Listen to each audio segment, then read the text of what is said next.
জীবনে কোনদিন দেখে না, ঘরের দিকে তাকাইল না, তার দেখার জন্য মানুষ বেকুব হয়ে গেল। দেখা গেল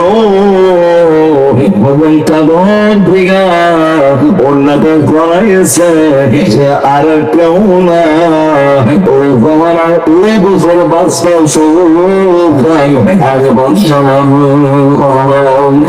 তাহলে দুইটা জিনিসের সাথে যদি মোকাবেলা করা যায়, আমার আল্লাহ রসুলকে সহজে পাওয়া যায়।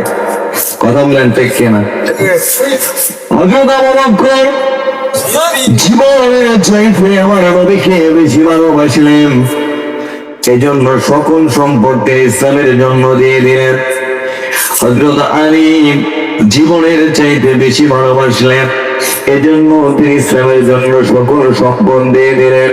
হযরত উসমান রাদিয়াল্লাহু তাআলা জীবনের চাইতে আমার নবীকে বেশি ভালোবাসলেন, এজন্য তার সকল সম্পত্তি ইসলামের জন্য দিয়ে দিলেন।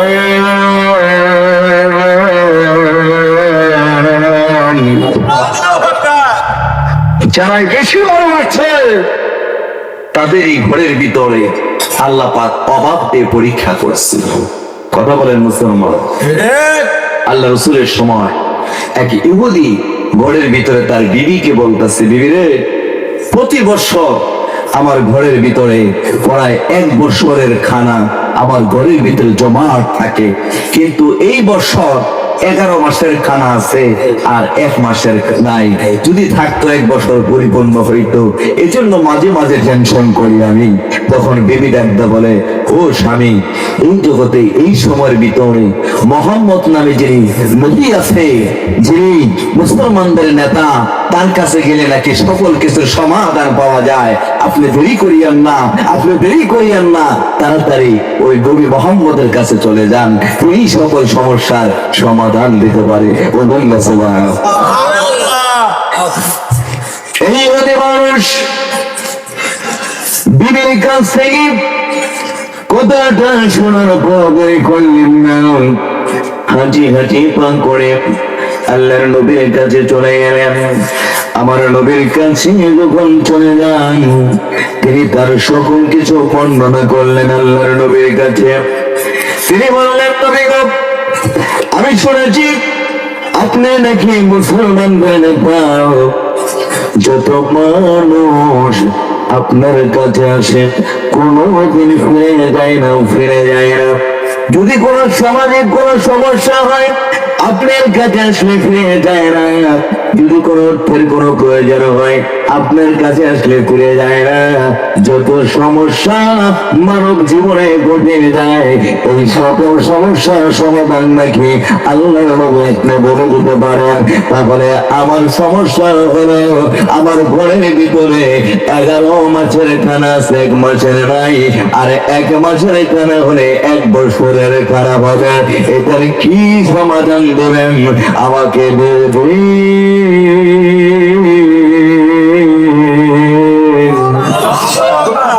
আল্লাহ নবী বললেন, ও ইহুদি ভাই, তোমার ঘরে যে 11 মাসের খানা আছে, সেখান থেকে তুমি আমার এখানে 6 মাসের খানার, কয় মাসের বাড়িতে চলে গেছে, 6 মাসের খানা নিতে বলছে মোহাম্মদ।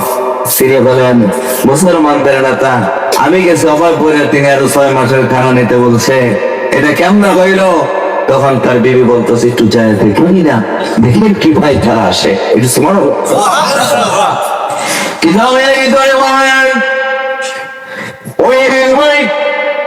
বিবির কথা শুনে দেরি করলেন না, আমার নবীর কাছে চলে গেলেন। নবীর কাছে তিনি প্রস্তাব নিলেন, এই যে আমি উপস্থাপন করলাম, এই যে আমার 6 মাসের খানা আপনার কাছে এনেছি, আমি 6 মাসের খানা আনতে বলেছেন, আমি আপনার মাঝে আল্লাহ কি করবেন করেন। আল্লাহ রাসূল বললেন, তুমি মসজিদের নববীর সামনে দাঁড়িয়ে যাও, ওই মসজিদের নববীর সামনে দাঁড়াবো, যত সাহাবা বের হবে মসজিদের নববী কইলো, তখন কি বলবা, আমি কিছু গম নিয়ে আসছি, দুধ নিয়ে আসছি, কেউ আসো না কেউ ভাবি আমার কাছ থেকে দুধ নিবা। কিতাবের ভিতরে বলে হযরত আবু বকর রাদিয়াল্লাহু তাআলা বের হওয়ার পর যখন ইহুদিকে দেখলেন, ইহুদিকে বললেন তুমি কি নিয়ে আসছো? কয় জব নিয়ে আসছে, কিছু গম নিয়ে আসছে, আপনার লাগবে কিনা? কই ফুটারান আমি বাড়িতে যাব তারপরে বলতে পারবো। একেবারে পা করে বাড়িতে চলে গেল। ও মুসলমান, বাড়িতে যা তারা বিবিকে বলে, বিবির আমার ঘরে খানা আছে কিনা? বলতেছেন স্বামী গো, আমাদের ঘরে 2 দিনের খানা এখনো আছে।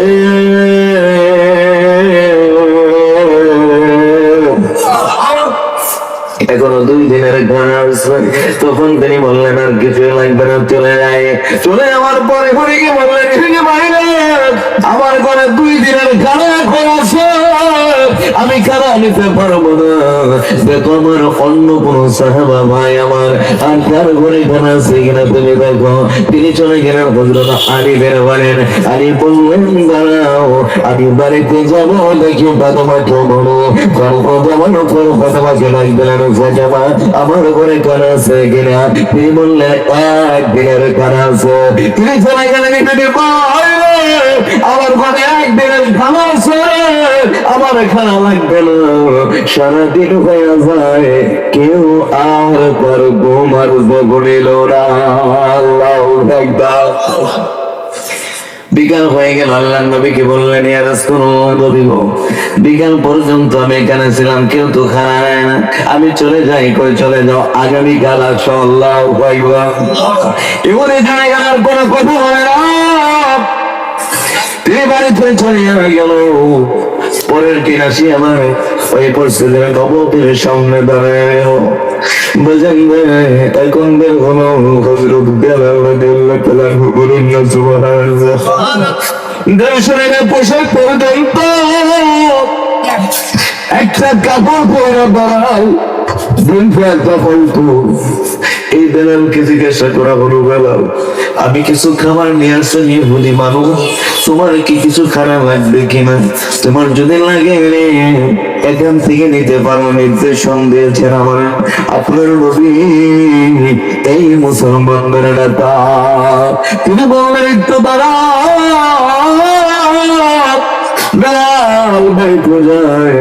জওয়ান করে দেখে তিনি যে দুপুরে খানা খাবে তার করে 6টা খেজুর আছে।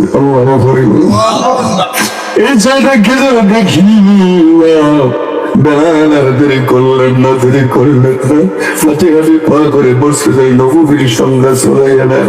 আর হিসেবে বাইরে বললেন বুঝি ভাই আমার খানা লাগবে না, লাগবে না, দুপুরে যে খানা খাবো এই খাবারটাও আমার আমার বড় প্রভু।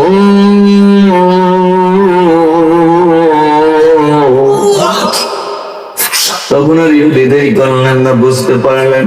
আল্লাহর নবীকে ডাক দিলেন, নবী গো, ও মায়ের নবী গো, আমি বুঝতে পেরেছি কি কারণে আপনি 6 মাসের খানাটা আমার বাড়ি থেকে আমার কাছে এনেছেন।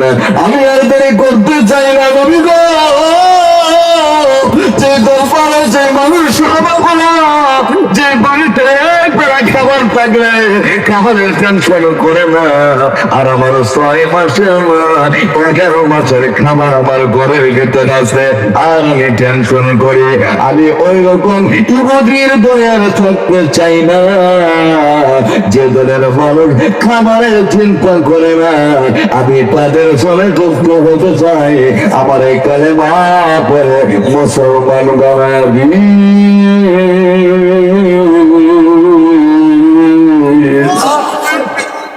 কালেমা পড়ে মুসলমান হয়ে গেলেন। লা ইলাহা ইল্লাল্লাহু মুহাম্মাদুর রাসূলুল্লাহ সাল্লাল্লাহু আলাইহি ওয়াসাল্লাম। বাকারার প্রথম আয়াত তেলাওয়াত করেছি, এখানে আল্লাহ তাআলা মুত্তাকিনের পরিচয় আল্লাহ দিয়েছেন। আর সূরা আসরের ভিতরে, সূরা আসর এটা পবিত্র কুরআনুল কারীমের 103 নম্বর সূরা। একটু সুবহানাল্লাহ বলে। এই সূরার আয়াত হলো 3 খানা। এই সূরার আয়াত কয়খানা? 3 খানা। এখানে আল্লাহ তাআলা সূরা আসরটা নাযিল করেন একটা প্রেক্ষাপট সময়ের ভিতর। আমি সূরা আসরের কিছু তাফসীর করব, যদি আল্লাহ তাআলা তৌফিক দান করে। সবাই বলুন আমিন। আল্লাহ সূরা আসরের ভিতরে আল্লাহ প্রথমেই বললেন ওয়াল আস, সময়ের কসম। কিসের কসম? আচ্ছা, কোনদিন কোন মুফতি সাহেবকে, কোন মাওলানা সাহেবকে আমরা কি বলেছি যে সময়ের কসম কেন আল্লাহ তাআলা খাইলেন? কথা বলেন, কথা বলেন। কসম কেন খাইলেন? আল্লাহ তো ওয়াহিদ, আল্লাহ তো সামা, লাম ইয়ালিদ ওয়া লাম ইউলাদ। তিনি কারো জন্ম দেন নাই, কারো থেকে জন্মগ্রহণ করেন নাই, কিন্তু আল্লাহ কসম খাইলেন কেন? আল্লাহ তো কসম খাওয়ার দরকার ছিল না, কিন্তু আল্লাহ কেন কসম খাইলেন? অবশ্যই কোনো কারণ আছে। ও মুসলমান কথা বলেন, ও মুসলমান কথা বলেন, ঠিক কিনা? আল্লাহ তাআলা কসম খাইলেন এই জন্য দুনিয়ার মানুষকে আমার আল্লাহ তাআলা বুঝায় দিলেন, ও মানুষেরা, ও আমার বান্দারা, আমি জানি তোমরা সময়কে প্রাধান্য দিবা না, সময়কে দাম দিবা না, সময়কে মূল্যায়ন করবে না। সময়কে মূল্যায়ন করার জন্য আমার আল্লাহ সময়ের কসম খাইলেন। বলুন আল্লাহু আকবার। দেখবেন মা বোনেরা, জোহরের নামাজের আযান যখন দেয় তখন তার বাড়ির কাজ বেশি বেড়ে যায়। কথা কয় না? কয় আযান কেবল দিল, আগে ঘরের কাজগুলা করি, উঠানের কাজগুলা করি, তারপরে দেখা যাবে, তারপরে আস্তে আস্তে নামাজ পড়বো। দেখা যায় তখন ওয়াক্তই থাকে না। যেখানে আল্লাহ কসম খাইলেন সময়ে, সেখানে আপনি কেন দুনিয়ার কাজকে প্রাধান্য দিবেন? এই দুনিয়ার কাজ তখন আপনার জন্য হারাম। এই দুনিয়ার কাজকে লাগতে পারে আল্লাহ তাআলার ডাকে সাড়া দিয়ে, আল্লাহর কুদরতে পারে সেজদা দিয়ে যদি মালিককে ডাকতে পারেন, ও মালিক, দুনিয়ার ভিতরে আপনার বান্দার অভাব নাই, কিন্তু মালিক আপনি ছাড়া কোনো মালিক আমার নাই। আপনার জীবনের যৌবনের গুনাহ আল্লাহ আপনি মাফ করিয়া দেন। আল্লাহ পারে কিনা মাফ করতে? তাহলে দুনিয়ার কাজকে প্রাধান্য দেওয়া নয়, আমার আল্লাহর হুকুমকে প্রাধান্য দেওয়া। কত বলেন মুসলমান, ঠিক কিনা? আল্লাহ তাআলা সময়ের কসমকে কেন বোঝাইলেন? সময়ের কসম খাইলেন সময়কে প্রাধান্য দেওয়ার জন্য। বাজানে আমার ভারতবর্ষে কুতুবউদ্দিন বখতিয়ারকাকি রহমাতুল্লাহ আলাইহি একজন আল্লাহর ওলি ছিলেন। এমন একজন আল্লাহর ওলি ছিলেন, এমন বুজুর্গ, তিনি জীবনে কোনদিন নামাজকে অবহেলা করেন নাই।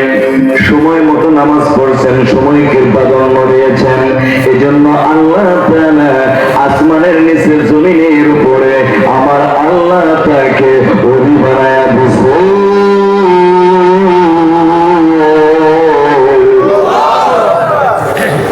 এই কুতুবউদ্দিন বখতিয়ারকাকি রহমাতুল্লাহ আলাইহি তিনি তার একজন শায়েখ ছিলেন, অর্থাৎ খাদেম ছিলেন। খাদেম তারে ডাক দিলেন, ও খাদেম, এইদিকে আসো। তুমি তো আমার কাছে অনেক বছর যাবত তুমি আমার খেদমত করলা, তোমার কাছে 4টা জিনিস বলে যাই। আমি কুতুবউদ্দিন বখতিয়ারকাকি রহমাতুল্লাহ আলাইহি যদি ইন্তিকাল করি, যার ভিতরে 4টা গুণ পাবা, তারে দিয়া জানাজার পড়াবা। বলুন না সুবহানাল্লাহ। কুতুবউদ্দিন বখতিয়ারকাকি রহমাতুল্লাহ আলাইহি বলেন, যদি এই গুণগুলো কোন কৃষকের কাছে পাওয়া যায়, তবে কৃষক দ্বারা আমার জানাজার পড়াইব। যদি কোনো দিন মজুরের কাছে পাওয়া যায়, তাহলে তার দ্বারা জানাজার পড়াইব। যদি কোন রিক্সা চালকের কাছে পাওয়া যায়, তার দিয়ে জানাজার পড়াইবা। যদি কোনো মহানদের বক্তৃতা হয়, কানি হয়, যদি তার ভিতরে 4টা গুণ না থাকে, তার দিয়ে জানাজার পড়াইবা। আর যদি তাদের ভিতরেও 4টা গুণ থাকে, তাহলে তাকে দিয়া আমার জানাজার পড়াইবা। আর যদি এরকম কোন লোক না পাওয়া যায়, তাহলে বিনা জানাজার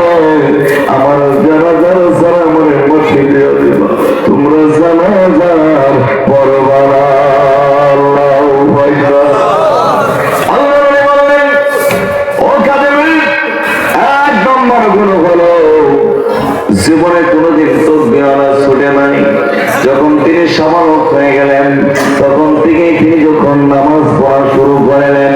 তিনি যখন নাবালক থেকে বালক হয়ে গেলেন, সেখান থেকে নামাজ পড়ছে, কিন্তু তাকবীরাত ছুটে নাই, তাকবীরাত সহিত নামাজ পড়েছে।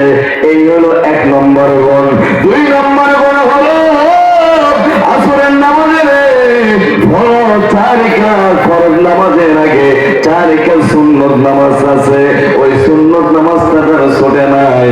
আর 3 নম্বর গুণ হলো তিনি কোনদিন তাহাজ্জুদ নামাজ কায়দা যায় নাই।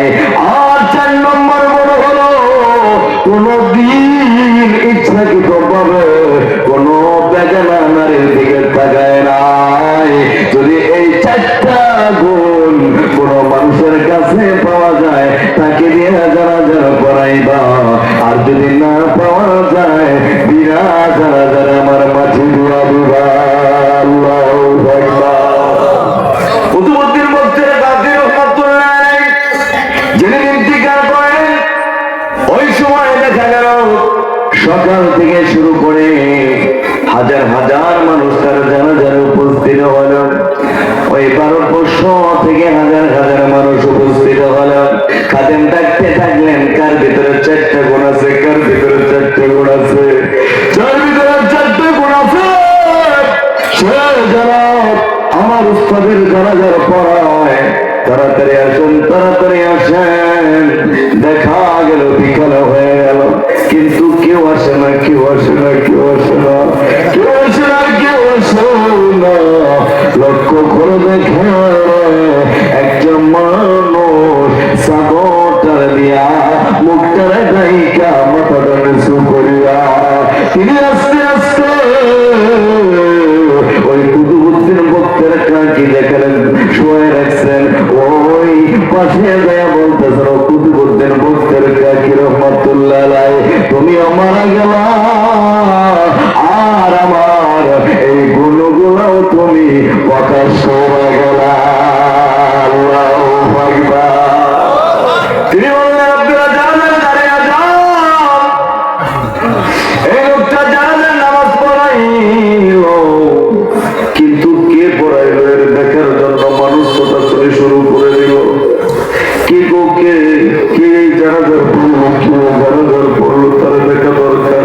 জীবনে কোনোদিন তাকবীরাত ছুটলো না, জীবনে কোনোদিন তাহাজ্জুদ নামাজ কায়দা গেল না, জীবনে কোনোদিন ওই আসরের ফরজ নামাজের আগে 4 রাকাত সুন্নত নামাজ তো পড়ল না, জীবনে কোনোদিন দেখে না নারীর দিকে তাকাইল না। তার দেখার জন্য মানুষ বেকুল হয়ে গেল। দেখা গেল যখন চাদর থেকে অন্যটা সরাইছে, সে আর কেউ না, ওই জামানায় ওই